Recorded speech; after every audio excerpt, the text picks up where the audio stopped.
ارے بھائی پرسکون ہو جاؤ، یہ صرف تمہارے ساتھ نہیں ہوا، یہاں سب کا یہی حال ہے اور سب اسی بات پر پریشان ہیں۔ اور پھر کوئی کیوں کچھ نہیں کر رہا؟ مجھے لگتا ہے کہ کسی نے اس گاؤں پر لعنت بھیجی ہے، شاید اس گاؤں میں ہی کچھ کمی ہے۔ تو کیا کرے، ایسے تو پورا گاؤں بنجر ہو جائے گا۔ بنجر ہو جائے گا؟ پورا گاؤں بنجر ہو چکا ہے۔ گاؤں میں صرف محمد رمضان اور بشیر لالا کی زمین بچی ہے، باقی سارا گاؤں بنجر ہو چکا ہے۔ اس طرح تو ہماری ساری گاؤں جو ہے وہ تباہ ہو جائے گی، تو ہم کیا کریں؟ لگتا تو وہی ہے، مگر ہم کر کیا سکتے ہیں؟ مجھے لگتا ہے کہ ہمیں یہ گاؤں چھوڑ دینی چاہیے اور کہیں اور چلا جانا چاہیے۔ گاؤں چھوڑ دینا چاہیے؟ یہ تم کیسی بات کر رہے ہو؟ ہم یہ گاؤں چھوڑ کر کہاں جائیں گے؟ اور ویسے بھی ہمارے پاس پیسے نہیں ہیں دوسری جگہ آباد ہونے کے لیے۔ اور بھائی بیٹھے قرضے بھی لوٹانے۔ ارے بھائی بیٹھو بیٹھو بیٹھو، میری پوری بات تو سنو۔ میں کہاں کہہ رہا ہوں کہ اپنا بیگ بستر اٹھاؤ اور گاؤں چھوڑ دو۔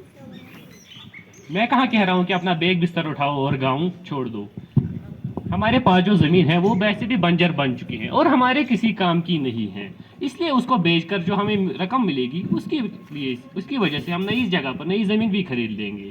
نہ ہونے سے بہتر تو کچھ زمین ہونا ہی بہتر ہے۔ کیا کہتے ہو تم لوگ؟ دیکھو تم ٹھیک کہہ رہے ہو، مگر یہ بنجر زمین خریدے گا کون؟ ارے ارے ارے ارے، اس کی فکر تم نہ کرو۔ گاؤں سے 5 کلومیٹر دور جو مال بنا ہوا ہے اس کے مالک نے مجھ سے بات کی اور مجھے یہ مشورہ بھی دیا ہے کہ وہ ایک اور مال بنانا چاہتا ہے، اور اس کے لیے جو اس کو ہماری زمین جو ہے وہ اس کو پسند آ گئی ہے۔ اور ہاں، پیسوں کی فکر تم لوگ نہ کرو، وہ ہم کو ٹھیک ٹھاک پیسے دے ہی دیں گے جس سے ہم نئی جگہ پر نئی زمین خرید لیں گے۔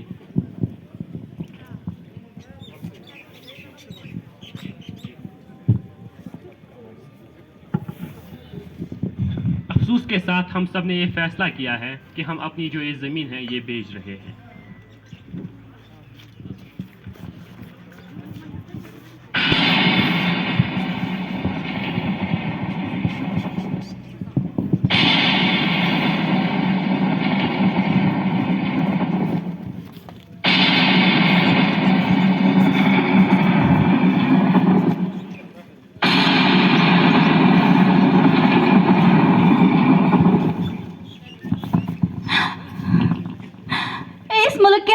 میری مدد کرو، میں بہت تکلیف میں ہوں۔ کون ہو تم اور کیا پریشانی ہے؟ میں کون ہوں؟ میں وہ ہوں جس نے تمہیں زندہ رکھا، نہ صرف تم انسانوں کو بلکہ باقی جانداروں کے وجود کو بھی برقرار رکھا، اور آج جب میں مصیبت میں ہوں تم میری مدد کرنے کے بجائے مجھے چھوڑ کر جا رہے ہو۔ ارے ان پہیلیوں کو حل نہ کرو، سیدھا بتاؤ کون ہو تم اور ہم سے کیا چاہتے ہو؟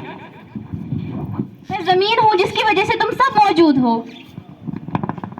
تم یہاں کیا کر رہی ہو؟ ہمیں تمہاری ضرورت بھی نہیں ہے، ہم یہ گاؤں چھوڑ کر چلے جا رہے ہیں۔ یہ سب تمہاری غلطی ہے، تم نے مجھے آلودہ کر دیا ہے اور اب چھوڑ کر بھاگ رہے ہو۔ جھوٹ مت بولو، تمہاری زمین بہت آلودہ ہو چکی ہے، اس لیے ہم تمہیں مجبور ہم مجبور ہیں تمہیں چھوڑنے کے لیے، اور اگر ہم یہاں رہے تو ہمارے بچے بھوک پیاس سے مر جائیں گے۔ جھوٹ تم بول رہے ہو، میں نہیں۔ ایک تو مجھے آلودہ کر دیا اور اب سارا الزام مجھ پر ڈال رہے ہو، شرم کرو۔ ہم نے کیسے آلودہ کیا؟ ہم کھیتی بہت اچھے طریقے سے کرتے ہیں، تمہاری مٹی خود گندی ہوئی ہے اور تم الزام ہم پہ ڈال رہی ہو۔ تم لوگوں نے مختلف کیمیکلز کا استعمال کر کے مجھے آلودہ کر دیا ہے۔ طرح طرح کے کیمیکل سے تمہاری کیا مراد ہے؟ ہم تو ویسے ہی کھیتی کرتے ہیں جیسے سب لوگ کرتے ہیں۔ کیا آپ لوگوں کو معلوم ہے کہ زراعت ہندوستان کی معیشت میں کتنا حصہ ڈالتی ہے؟ 67%۔ ان کیمیکلز کی وجہ سے زمین زہریلی بن گئی ہے۔ آج نہیں تو کل آپ سب کو اس بات کا اندازہ بھی ہوگا اور اس کے اثرات بھی نظر آئیں گے۔ بچی کچی زمین وہ بھی بنجر بن جائے گی۔ نہیں، کیمیکلز کی مدد سے ہم اپنی فصلیں دگنی اور کافی کم سمے میں کر رہے ہیں، ان سے ہمیں کوئی نقصان نہیں ہو سکتا۔ نقصان ہوتا ہے، یقین نہیں آتا تو 2011 میں کیرلا میں ہونے والے انڈو سلفان کے بارے میں پڑھو۔ تو اب تم یہ کہہ رہے ہو کہ ہم اپنی کھیتی باڑی بنا ان کیمیکلز کے استعمال کے کریں؟ یہ ممکن ہی نہیں ہے۔ کیا آپ لوگوں کو لگتا ہے کہ کیمیکلز کے بغیر کاشتکاری ممکن نہیں ہے؟ یہ واحد طریقہ ہے جسے ہم جانتے ہیں، آج تک اس نے ہمیں دوسرا راستہ بھی نہیں بتایا۔ ویدوں میں سب کچھ بتایا گیا ہے، کس طرح پرانے زمانے میں لوگ کیمیکلز کے بغیر ہی کاشتکاری کرتے تھے اور وہ فصل اچھی بھی ہوتی تھی۔ ٹھیک ہے، تو بتاؤ ہم کس طرح کیمیکلز کے بغیر کاشتکاری کر سکتے ہیں؟